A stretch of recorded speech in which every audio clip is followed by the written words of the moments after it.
আসসালামু আলাইকুম।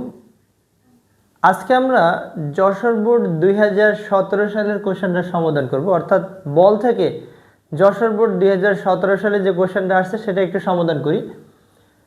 এই উদ্দীপকে দেয়া আছে একটি বস্তু পি, একটা বস্তু যার আদিবেগ হলো 0, অর্থাৎ বস্তুটা স্থির অবস্থান থেকে যাত্রা শুরু করে এবং 100 মিটার দূরত্ব অতিক্রম করার পরে বস্তুটির শেষ বেগ হয় 40 মিটার পার সেকেন্ড।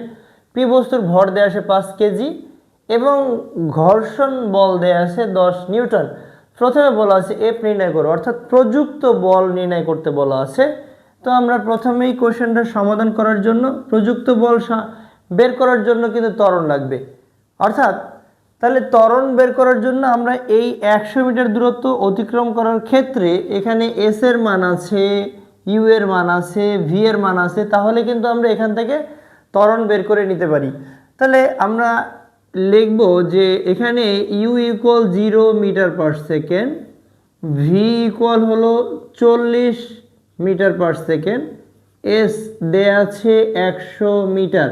সমীকরণ থেকে আমরা জানি v square equal u square plus twice a s. এখান থেকে ভি এর মান হলো 40 এর বর্গ, ইউ এর মান হলো 0 এর বর্গ, 2 ইন্টু এ ইন্টু হলো এস, এস এর মান হলো 100।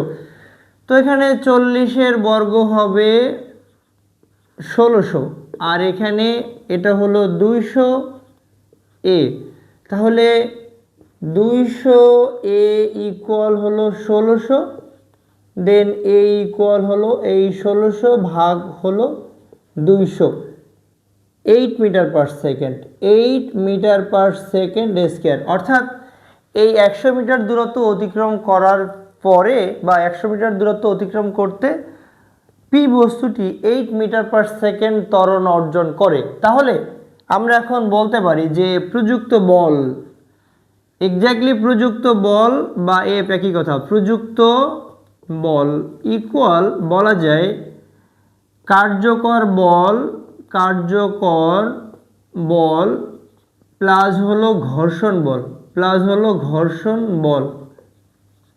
এখন এখানে আমাদের প্রযুক্ত বল মানে এফ কোশ্চেন মার্ক, আমরা এটা বের করব, অর্থাৎ এই এফ মানেই হলো প্রযুক্ত বল, নিট বল এটা বলা যায়। কার্যকর বল এটাকে আমরা এম এ বলতে পারি, অর্থাৎ এফ ইকুয়াল এটাকে আরও বলতে পারি আর এফ মানে রিয়েল ফোর্স, যার জন্য বস্তুটা সামনে এগিয়ে যাবে। আর একটা হলো ঘর্ষণ বল এফ কে, এটাকে আমরা বলতে পারি কাইনেটিক ফ্রিকশন, যেটা আমরা ঘর্ষণ বল বলতে পারি। ঘর্ষণ বল এফ কে ইকুয়াল হলো 10 নিউটন। তো বস্তুটার ভর, পি বস্তুর ভর হলো 5 কেজি, 5 কেজি। তো এখান থেকে আমরা এফ এর মান যদি বের করতে চাই, এফ ইকুয়াল এক্স্যাক্টলি এখানে আর এফ মানে এটাও এক ধরনের বল, এই বলটা কি কার্যকর বল, এই বলের কারণে বস্তুটা সামনে এগিয়ে যাবে, তাহলে এটা হলো M A, M A plus হলো এফ কে এর মান তো আমরা জানি, এম এর মান হলো 5, এর মান হলো 8, এফ কে এর মান হলো 10, তার মানে এটা হলো 40 প্লাস হলো 10, 50 নিউটন বল। অর্থাৎ এই সিস্টেমের উপর অর্থাৎ বা পি বস্তুর উপর মোট 50 নিউটন বল প্রয়োগ করা হয়েছিল। এবারে ঘ নাম্বার কোশ্চেনটা আমরা একটু দেখব যে টোটাল 100 মিটার দূরত্ব অতিক্রম করার পরে যদি প্রযুক্ত বল অপসারণ করা হয় তাহলে প্রথম থেকে শেষ পর্যন্ত কত সময় পরে থেমে যাবে। অর্থাৎ প্রথমে 100 মিটার দূরত্ব অতিক্রম করার পরে প্রথমে 100 মিটার দূরত্ব অতিক্রম করতে তো একটা সময় লাগবেই, তারপরে আবার যদি বল বন্ধ করে দেওয়া হয় তাহলে ঘর্ষণ বলের কারণেও বস্তুটা কিছুটা সময় চলবে, সেই কতটুক সময় চলবে, এই 100 মিটারের অতিক্রান্ত দূরত্ব যোগ ঘর্ষণ বলের ফলে অতিক্রান্ত দূরত্ব, এই মোট সময়টা আমরা বের করব। তো আমরা প্রথমেই ঘ নাম্বার কোশ্চেন সমাধান করার ক্ষেত্রে একটু দেখব যে 100 মিটার দূরত্ব অতিক্রম করার ফলে মানে কতটুকু সময় লাগবে। S is equal to v plus u ভাগ 2 ইন্টু হলো টি, আমরা টি বের করব। এখানে এস জানা আছে, এস কত 100 মিটার, ইউ এর মান আমরা জানি 0 মিটার পার সেকেন্ড, ভি এর মান হলো 40 metre per second metre per second. তো টি এর মান যদি বের করতে চাই এখানে আমরা বলতে পারি twice s equal v plus u into t. Exactly এখানে ইউ যেহেতু নাই এটাকে আমরা ভিটি বলতে পারি, তাহলে টি ইজ ইকুয়াল টু হবে টোয়াইজ এস বাই ভি। যেহেতু এখানে ইউ এর মান 0 এই জন্য এটা আমরা ইউজ করতে পারি। তাহলে কত হবে 2 ইন্টু এস এর মান, এস এর মান হলো 100 আর ভি এর মান হলো 40। এটাকে যদি আমরা কাটলে হবে 20, এটা দিয়ে কাটলে হবে 5, অর্থাৎ 5 সেকেন্ডে বস্তুটি এই 100 মিটার বস্তুটি 100 মিটার দূরত্ব অতিক্রম করবে।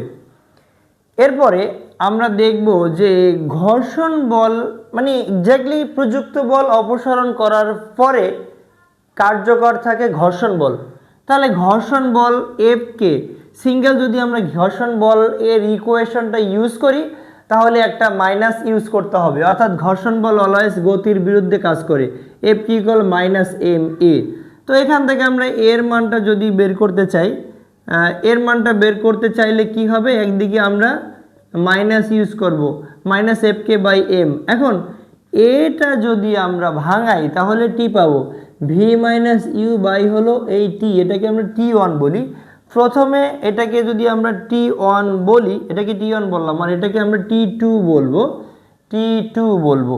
তাহলে এখানে যেটা হয় মাইনাস এফ কে বাই হলো এম। এখন তাহলে যেটা হবে আর গুণন করে যদি দেই তাহলে F k into t two equal হলো m into v minus u. তো টি টু এর মান হবে এফ কে ভাগ হয়ে যাবে m into v minus you.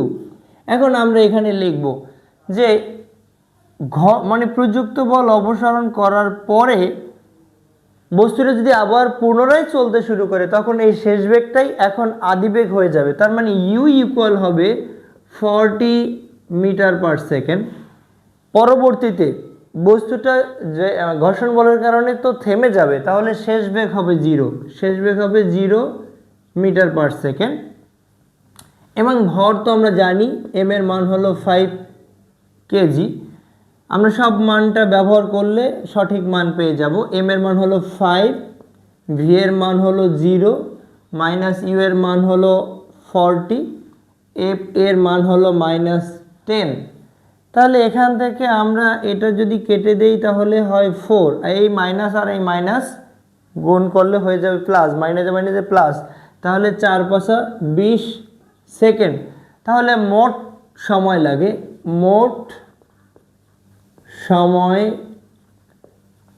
লাগে 5 সেকেন্ড প্লাস হলো 20 সেকেন্ড 25 সেকেন্ড।